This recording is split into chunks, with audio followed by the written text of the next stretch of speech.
Dead Space was a game that kind of came out of nowhere. There wasn't really anything exactly like it, and when it hit hard. People loved the original, and there's positive things to say about the sequels, particularly the second. But this was such a good game, with such an interesting premise, and such a well-executed atmosphere. None of it would have happened without the original Dead Space. So, hi folks, it's Falcon, and today on gameranx, we asked the question, why was Dead Space a big deal? So, it's hard to know exactly what to start with this game.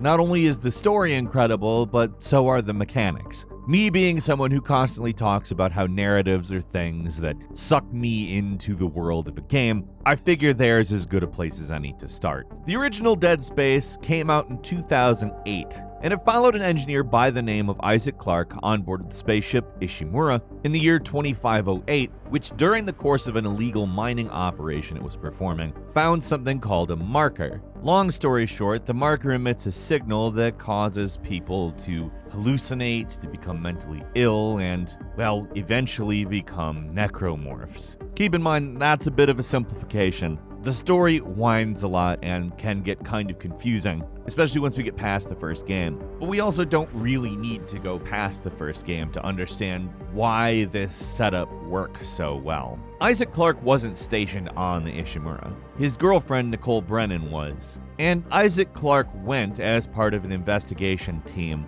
trying to find out what happened. Of course, nothing good happened, and slowly but surely Isaac gets a picture as to what went on. But it's not just a typical find out what happened before game. The story also unwinds with present events. There are other characters, and you as Isaac, as well as everyone else, are being driven mad by the marker. Now, I'm not going to go ahead and spoil lots of things, but the story gradually becomes very, very big. Dead Space 2 adds voice acting, Dead Space 3 adds co-op, and, microtransactions, but whatever. Eventually, you find that the whole plot is pretty interesting. Again, I think these games are all worth playing very much right now. Even the third, although it's the least good of the trilogy, because it does offer some incredibly interesting reveals. However, we're mainly talking about the first game here, so I won't get too much into it. There is a cult.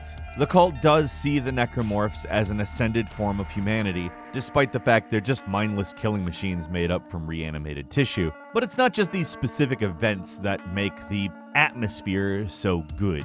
I mean, the graphics themselves are actually fairly sparse. They're just really well done.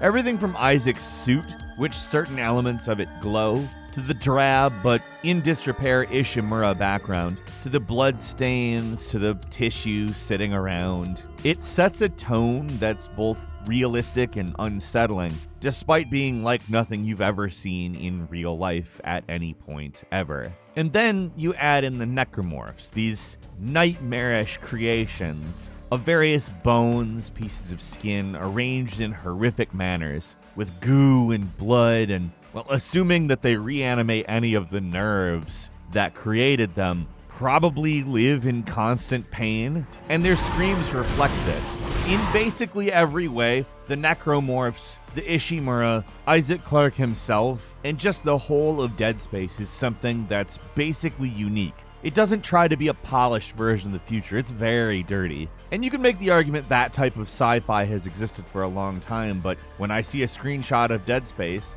I know it's Dead Space without thinking. When I hear sounds from Dead Space, I know they're from Dead Space. We've talked specifically about the visuals, but the sound design in this game is beyond phenomenal. So much attention was put into every little tick and ting, every growl, every howl. It's just superb how well this game builds atmosphere with all of the senses. I would argue part of why it's such a big deal is that it accomplished these things in such a way that I haven't really seen done before or since. Now, that's certainly not to say it's better than Resident Evil or System Shock, two games that were listed by the developers as big influences on the game itself. In fact, they started off wanting to create a new entry in System Shock and changed direction when they decided that Resident Evil 4 was such an interesting mode of play. But it would seem like a very harsh criticism to call it unnecessarily derivative of either of these titles, on account when you get into play in Dead Space, it's just not anything like those games. I don't feel like I'm playing Resident Evil. I don't feel like I'm playing System Shock.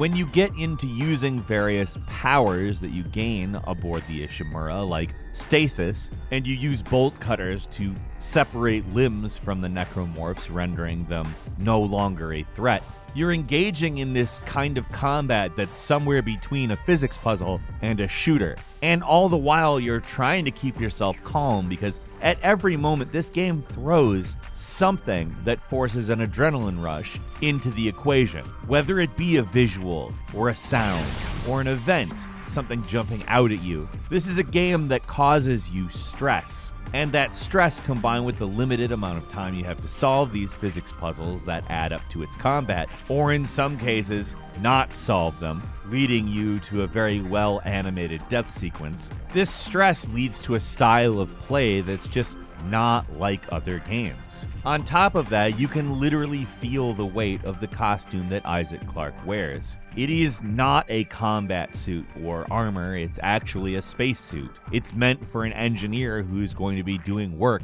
on the machinery of a spaceship. You do not move quickly. It's very sturdy in the way that it controls. It doesn't remove any agency from you. It doesn't feel random or anything. But it also feels as though you have very specific limitations on how fast you can move, what types of maneuvers you can do, etc., based on the weight of your costume. But when you want to stomp through a Necromorph's body, that weight is of course an advantage, and it feels quite cool as it happens. Again, the sound design contributes. A stomp on a big pile of rotting flesh that is reanimated and become a monster, squishing under the weight of a metal boot, just feels incredibly satisfying. It looks incredibly satisfying. It is incredibly satisfying. But that satisfaction has to be earned. This is a game that forces you to manage it. Now, that doesn't mean you can't beat the game if you don't take inventory management and systems management seriously. You can. But the game is just a lot more fun if you indulge the various systems they worked up, even though they aren't really the most complex I've ever seen. They're just really well balanced and actually have a lot of consequence. It's not that it makes it grueling or impossible to manage your inventory or get the parts or currency necessary to upgrade a weapon or your armor. It's just that it feels legitimate. I'm sure this is in no small part due to both the graphics and sound I've repeatedly mentioned, basically the overall atmosphere being something that forces you into a certain state, one where you feel like you need to make decisions quickly. However, you can pause the game at any time. While I'm playing, I find myself almost never doing that. I do make those decisions quickly. I do act as the game prompts me to, because it's put me into that state. It's something I would call more than immersion, because it's more specific to Dead Space. I get immersed in a lot of different games. Hell, I get immersed in Mario Galaxy. It's not enough to say that about Dead Space, because Dead Space is its own experience in every way. There's just really nothing like it. And although the mechanics did get changed somewhat for the sequel, there are a lot of people who consider Dead Space 2 to be the better game. And technically speaking, I would actually say it is. It's a more balanced game, it has a broader scope. It does tell its story better, and they did actually a great job having a voiced protagonist. But there's just something about the first that makes me like it more. It's probably the pace, honestly. The entire feel is dripped into your brain at such a perfect pace. Everything is scary, everything is new.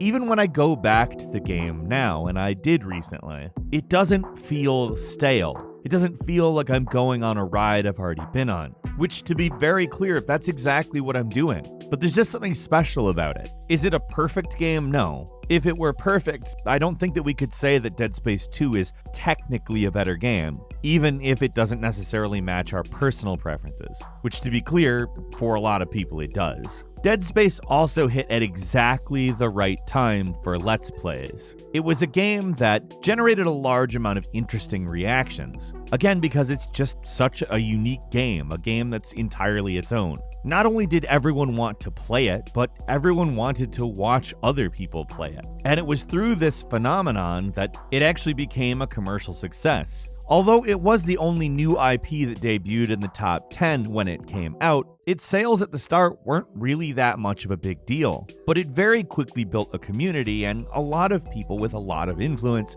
pushed this game hard. A few months later, on the strength of basically word of mouth entirely, it had sold 1 million units. In fact, the fan base it built up over time with people enjoying Dead Space so much caused Dead Space 2 to sell 2 million units its first week. It was a genuine phenomenon. The first was such an unexpected success over time that EA pumped $47 million into its sequel, and somehow didn't ruin it. I mean, they kinda ruined the third one, but I mean, not fully. It has a lot of redeeming elements. Still, you don't see too many games take that pattern with success nowadays. And we certainly don't look back on a lot of titles as quite as inherently unique as we do with Dead Space. To call it anything other than a big deal would be weird.